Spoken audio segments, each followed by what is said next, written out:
Naruto anime തന്നെ ഫാൻസിന് ഏറ്റവും ഇഷ്ടപ്പെട്ട രണ്ട് ക്യാരക്ടേഴ്സാണ് പെയിൻ ആൻഡ് ഇറ്റാച്ചി. ഈ രണ്ട് ക്യാരക്ടേഴ്സിന്റെ ഇടയിൽ വലിയൊരു ഡിബേറ്റ് ഉണ്ട്. ഇവർ തമ്മിൽ ഫൈറ്റ് ചെയ്താൽ ആര് ജയിക്കുമെന്ന്. അപ്പോൾ നമുക്ക് ഈ വീഡിയോയിലൂടെ ഈ ഒരു ഡിബേറ്റ് എൻഡ് ചെയ്ത് വെക്കാം. ഈ വീഡിയോയിൽ ഫുൾ ആയിട്ട് ഇവർ തമ്മിൽ ഫൈറ്റ് ചെയ്താൽ ആര് ജയിക്കുമെന്നാണ് പറയാൻ പോകുന്നത്. അപ്പോൾ ഈ ഫൈറ്റ് ആര് ജയിക്കുമെന്ന് നോക്കുന്നതിന് മുന്നേ നമ്മുടെ ഈ ഒരു വീഡിയോയ്ക്ക് ഒരു ലൈക്ക് ടാർഗറ്റ് ഉണ്ട്.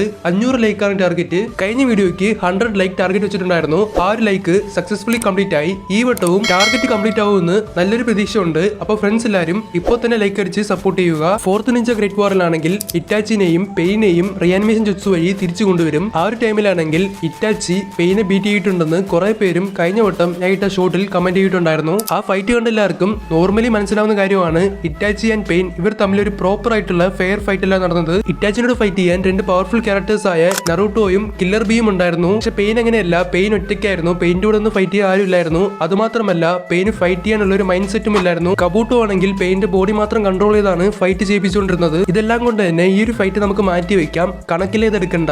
നമ്മളിപ്പോ നോക്കാൻ പോകുന്നത് ജീവനോടുള്ള പ്രൈം ഇറ്റാച്ചിയും ജീവനോടുള്ള പ്രൈം പെയിനുമായിട്ടുള്ള ഫൈറ്റ് ആണ്. ഇറ്റാച്ചിയുടെ പ്രൈം ആയിട്ട് എടുക്കുന്നത് ഇറ്റാച്ചി ആണെങ്കിൽ സാസ്കെ ആയിട്ട് ഫൈറ്റ് ചെയ്ത് സാക്രിഫൈസ് ചെയ്ത ആ വെർഷൻ ആണ്. അതേപോലെ പെയിന്റെ പ്രൈം ആയിട്ട് എടുക്കുന്നത് പെയിനാർക്കിൽ വെച്ച് നറൂട്ടോയുടെ കൂടെ ഫൈറ്റ് ചെയ്ത ആ പെയിനെയാണ്. ഇപ്പോൾ ഇവർ രണ്ടുപേരുടെയും അഡ്വാൻറ്റേജസ് ആൻഡ് ഡിസ്അഡ്വാൻറ്റേജസ് ഏതൊക്കെയാന്ന് നോക്കാം. ഇറ്റാച്ചിക്കാണെങ്കിൽ ആ ഒരു ടൈമിൽ ഏറ്റവും വലിയ അസറ്റ് ആയിട്ടുള്ളത് ഗെഞ്ചിത്സു ആണ്. സുക്കിയോമി പോലെ അനദർ ലെവൽ ഗെഞ്ചിത്സു ഒക്കെ ഇറ്റാച്ചിക്ക് യൂസ് ചെയ്യാൻ സാധിക്കുമായിരുന്നു. ഇതുകൊണ്ട് തന്നെ ഇറ്റാച്ചിന് ആ സമയത്ത് അറിയപ്പെട്ടിരുന്നത് ഗോഡ് ഓഫ് ഗെഞ്ചിത്സു എന്നാണ്. പിന്നീട് ഇറ്റാച്ചിയുടെ മാംഗേക്യു ഷെരിങ്ങിന്റെ എബിലിറ്റി ആയിട്ടുള്ള അമത്രാസു യൂസ് ചെയ്യാൻ പറ്റും. അമത്രാസു എന്തുവാണെന്ന് വലുതായിട്ട് അറിയാത്തവർക്ക് വേണ്ടി അമത്രാസു എന്ന് പറയുമ്പോൾ ഒരു ബ്ലാക്ക് ഫ്ലെയിം ആണ്. ഈ ജുത്സു ആണെങ്കിൽ ഏതെങ്കിലും ഒരു ഓപ്പണിന്റെ അഗേൻസ്റ്റ് ആയിട്ട് കാസ്റ്റ് ചെയ്ത് കഴിഞ്ഞാൽ ആ ഒരു ഓപ്പണന്റ് ഫുൾ ആയിട്ട് കത്തി ഇല്ലാണ്ടാവുമ്പോൾ മാത്രമേ അണയത്തുള്ളൂ. ബട്ട് ഇതിനൊരു ടൈം ലിമിറ്റ് ഉണ്ട്. 7 ദിവസം 7 രാത്രി മാത്രമേ ഇത് കത്തി നിൽക്കത്തുള്ളൂ. ഇത്രയും ദിവസം മതി. അതിനുള്ളിൽ ഓപ്പണന്റ് ആരാണേലും കത്തിയില്ലാണ്ടായി പോവും. അടുത്തതായിട്ട് ഇറ്റാച്ചിക്ക് ഫയർ സംബന്ധപ്പെട്ട കുറെ ജുത്സുസും യൂസ് ചെയ്യാൻ സാധിക്കും. ഇത് മാത്രമല്ലാതെ ടൈജുത്സുവിലും one of the experience and skilled ആയിട്ടുള്ള ക്യാരക്ടറാണ് ഇറ്റാച്ചി. ആൻഡ് അവസാനമായിട്ടുള്ള ഇറ്റാച്ചിന്റെ ഏറ്റവും വലിയ അസെറ്റ് ആണ് സൂസനോ. ഇറ്റാച്ചിയുടെ സൂസനോ കുറച്ച് സ്പെഷ്യൽ ആണ്. അതിനുള്ള കാരണം ഈ സൂസനോയ്ക്ക് യാട്ടാ മിററും ടോട്സുക ബ്ലേഡ് യൂസ് ചെയ്യാൻ സാധിക്കും. ഇതിന്റെ സ്പെഷ്യൽ ആയിട്ടുള്ള എബിലിറ്റി ആണ്. യാട്ടാ മിററിനാണെങ്കിൽ ഏതൊരു അറ്റാക്കിനെയും തിരിച്ച് റിഫ്ലക്ട് ചെയ്ത് വിടാൻ പറ്റും. അതേപോലെ ടോട്സുക ബ്ലേഡിനാണെങ്കിൽ ഏതൊരു ലിവിംഗ് ബോഡിയിൽ നിന്നും സോളിനെ അബ്സോർബ് ചെയ്ത് സീൽ ചെയ്ത് വെക്കാൻ സാധിക്കും. ഇനി പെയിന്റെ സൈഡ് നോക്കുവാണെങ്കിൽ പെയിൻ ആണെങ്കിൽ 6 പാത്ത് ഓഫ് പെയിന്റെ പവർ ഉണ്ട്. പെയിൻ ആണെങ്കിൽ ഈ ടെക്നിക് യൂസ് ചെയ്താണ് ഏറ്റവും പവർഫുൾ ആയിട്ടുള്ള ലെജൻഡറി സാനിനായ ജിറായ സെൻസേനെ ഡിഫീറ്റ് ചെയ്തത്. അതും ജിറായയുടെ ഏറ്റവും പ്രൈം വെർഷൻ ആയിട്ടുള്ള സേജ് മോഡിൽ. അടുത്തതായിട്ട് പെയിൻ യൂസ് ചെയ്യുന്ന രണ്ട് പവർഫുൾ ടെക്നിക്സ് ആണ് almighty push and pull. Almighty push എത്ര പവർഫുൾ ആണെന്നുള്ളത് ഞാൻ പറയേണ്ട ആവശ്യമില്ല.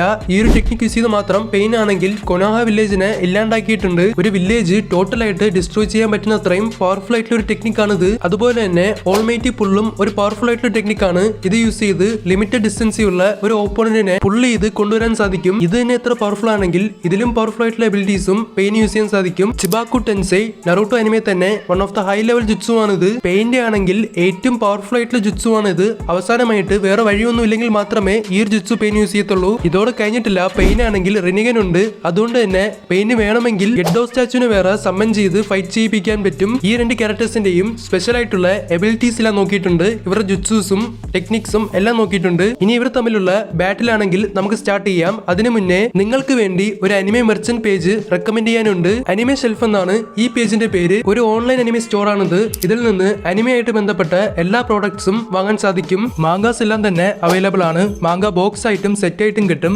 അതേപോലെ കസ്റ്റമൈസ്ഡ് ആയിട്ടുള്ള ഫോൺ കവേഴ്സ്, കസ്റ്റമൈസ്ഡ് ആയിട്ടുള്ള അനിമെ ഫ്രെയിംസ് ഇതെല്ലാം കിട്ടും. ഈ അനിമെ പേജ് ഈ മാസമാണ് ലോഞ്ച് ചെയ്തത്. അതുകൊണ്ട് തന്നെ വാങ്ങുന്ന എല്ലാ പ്രോഡക്റ്റിനും 50% ഓഫർ നിങ്ങൾക്ക് കിട്ടും. ഇത് മാത്രമല്ല നിങ്ങൾ ഓരോ പ്രോഡക്റ്റ് വാങ്ങുമ്പോഴും നമ്മുടെ ചാനലിന്റെ പേരായ അനിമെ ഗ്ലിച്ച് എന്ന് പറഞ്ഞാൽ 10% ഓഫർ അതിന്റെ കൂടെ തന്നെ കിട്ടും. എല്ലാം കൊണ്ടും നല്ലൊരു ചാൻസ് ആണിത്. നിങ്ങൾക്ക് എന്തെങ്കിലും അനിമെ പ്രോഡക്റ്റ് വാങ്ങണമെന്നുണ്ടെങ്കിൽ ഇൻസ്റ്റാഗ്രാം പേജ് കയറി നോക്കാൻ ആരും തന്നെ മറക്കല്ല്. പേജിന്റെ ലിങ്ക് ഡിസ്ക്രിപ്ഷനിലും കമന്റ് സെക്ഷനിലും ഉണ്ട്. അപ്പൊ എല്ലാവരും ചെക്ക് ചെയ്യുക. ഫൈറ്റ് സ്റ്റാർട്ട് ആയ ഉടനെ തന്നെ ഇറ്റാച്ചി ആണെങ്കിൽ പെയിന്റ് അഗേൻസ്റ്റ് ആയിട്ട് ഗെഞ്ചിത്സു യൂസ് ചെയ്യാൻ നോക്കും. പക്ഷേ ഇതൊന്നും തന്നെ പെയിന്റ് അഗേൻസ്റ്റ് ആയിട്ട് വർക്ക് ആകില്ല. കാരണം പെയിന് റിനിഗൻ ഉണ്ട്. ഏറ്റവും പവർഫുൾ ആയിട്ടുള്ള ഡോജുത്സു റിനിഗൻ ആണ്. ഈവൻ എറ്റേണൽ മാംഗേക്യു ഷെരിങ്ങനെക്കാളും ആ സമയത്ത് ഇറ്റാച്ചിന്റെ കയ്യിൽ വെറും മാംഗേക്യു ഷെരിങ്ങൻ മാത്രമേ ഉള്ളൂ. പിന്നീട് പെയിൻ ആണെങ്കിൽ directly 6 path of pain use ചെയ്ത് ഇറ്റാച്ചിനെ അറ്റാക്ക് ചെയ്യാൻ വേണ്ടി പോകും. ഒരു ഡയറക്റ്റ് കോമ്പാക്ട് വരുമ്പോൾ ഇറ്റാച്ചിനെ കൊണ്ട് 6 പാത്ത് ഓഫ് പെയിനെയും ഹാൻഡിൽ ചെയ്യാൻ പറ്റൂല. ആ സമയത്ത് ഇറ്റാച്ചിക്ക് ടൈജുത്സുവും ഫയർ സ്റ്റൈൽ ജുത്സുവും കൊണ്ട് മാത്രം പിടിച്ചിരിക്കാൻ പറ്റൂല. അതുകൊണ്ട് ഇറ്റാച്ചി അവിടെ അമത്രാസു യൂസ് ചെയ്യേണ്ടി വരും. പക്ഷെ അവിടെയാണ് ഒരു ഡിസഡ്വാൻറ്റേജ് ഉള്ളത്. അമത്രാസു ആണെങ്കിൽ ഭയങ്കരമായിട്ട് ചക്ര കൺസ്യൂം ചെയ്യുന്ന ഒരു ടെക്നിക്കാണ്. 1 or 2 ടൈംസ് മാത്രമേ ഇറ്റാച്ചിക്ക് അമത്രാസു യൂസ് ചെയ്യാൻ പറ്റും. അങ്ങനെ നോക്കിയാലും 6 സിക്സ് പാത്ത് ഓഫ് പെയിനിൽ ഒന്നല്ലെങ്കിൽ 2 പെയിനെങ്കിലും ഇറ്റാച്ചി ഡിഫീറ്റ് ചെയ്തിരിക്കും. ആ സമയത്ത് ബാക്കിയുള്ള പെയിനാണെങ്കിൽ ഇറ്റാച്ചിനെ അറ്റാക്ക് ചെയ്യാൻ വേണ്ടി വരും. അവിടെ വെച്ച് ഇറ്റാച്ചിക്കുള്ള ഒരേ ഒരു ഓപ്ഷൻ സൂസനോ അവേക്കൻ ചെയ്യുന്നതാണ്. സൂസനോ അവേക്കനതിന് ശേഷം ഇറ്റാച്ചിക്കാണെങ്കിൽ പെയിന്റ് അഗേൻസ്റ്റ് ആയിട്ട് ഈക്വലിൽ നിന്ന് ഫൈറ്റ് ചെയ്യാൻ സാധിക്കും. എന്നാൽ പോലും സൂസനോക്കാണെങ്കിൽ 2 വലിയ ഡിസഡ്വാൻറ്റേജ് ഉണ്ട്. ഒന്നാമത് ടൈം കൺസ്യൂമിങ്. സൂസനോ ഭയങ്കര സ്ലോ ആണ്. ആ ഒരു ടൈമിൽ പെയിന് നല്ലൊരു അഡ്വാൻറ്റേജ് കിട്ടും. രണ്ടാമത് കുറെ നേരത്തേക്ക് ഇറ്റാച്ചിനെ കൊണ്ട് സൂസനോനെ ഹോൾഡ് ചെയ്ത് വെക്കാൻ പറ്റില്ല. അമത്രാസുനെക്കാളും 5 ഇരട്ടി ചക്ര കൺസ്യൂം ചെയ്യുന്ന ഒരു ടെക്നിക്കാണ് സൂസനോ. ഇറ്റാച്ചി എത്ര നേരം സൂസനോ ഹോൾഡ് ചെയ്യുന്നോ അത്ര നേരം പിടിച്ചിരിക്കാൻ പറ്റും. അതിനുശേഷം ഇറ്റാച്ചിനെ ഈസി ആയിട്ട് പെയിൻ ഡിഫീറ്റ് ചെയ്യും. ഇതാണ് എന്റെ ഒരു പ്രഡിക്ഷൻ. ഇതൊന്നുമല്ലാതെ ഇറ്റാച്ചി ഫാൻസ് പറയുന്ന പോലെ ഇറ്റാച്ചിനെ കൊണ്ട് സിക്സ് പാത്ത് ഓഫ് പെയിനെയും ഡിഫീറ്റ് ചെയ്യാൻ പറ്റുമെങ്കിൽ പെയിന് വേണമെങ്കിൽ ചിബാക്കു ടെൻസെ യൂസ് ചെയ്യാൻ പറ്റും. ഇത്രയും ഓവർ പവർഡ് ആയിട്ടുള്ള ഒരു ടെക്നിക്ക് ഇറ്റാച്ചിനെ കൊണ്ട് സൂസനോ ഉണ്ടെങ്കിൽ പോലും ഹാൻഡിൽ ചെയ്യാൻ പറ്റൂല. എന്നിട്ട് ഇറ്റാച്ചി ബാറ്റിൽ സർവൈവ് ചെയ്യുമെന്ന് പറഞ്ഞു കഴിഞ്ഞാൽ പെയിന് വേണമെങ്കിൽ ഗെഡോ സ്റ്റാച്ചുവിന് വേറെ സമ്മൺ ചെയ്യാൻ പറ്റും. അതിനുശേഷം എന്തൊക്കെ പറഞ്ഞാലും ഗെയിം ഓവർ ആണ്. ഈ ബാറ്റിൽ ഞാൻ ചൂസ് ചെയ്യുന്ന വിന്നർ പെയിൻ ആണ്. ഹൈ മിഡ് ഡിഫറൻസിലാണ് പെയിൻ ജയിക്കുന്നത്. ഈ വീഡിയോ ആണെങ്കിൽ സ്റ്റാർട്ടിംഗ് തൊട്ട് എൻഡിങ് വരെ full and full my opinion മാത്രമാണ്. ഇതേപോലെ നിങ്ങൾക്ക് ഒരു ഒപ്പീനിയൻ കാണുമല്ലോ, അത് കമന്റ് ചെയ്യാൻ മറക്കല്. പിന്നെ അടുത്തതായിട്ട് ഏത് ക്യാരക്ടേഴ്സിന്റെ വെസസ് വീഡിയോ വേണമെന്നുള്ളതും കമന്റ് ചെയ്യുക. ഏറ്റവും അധികം വരുന്ന കമന്റ് വീഡിയോ നമ്മൾ ഉറപ്പായിട്ടും ചെയ്തിരിക്കും.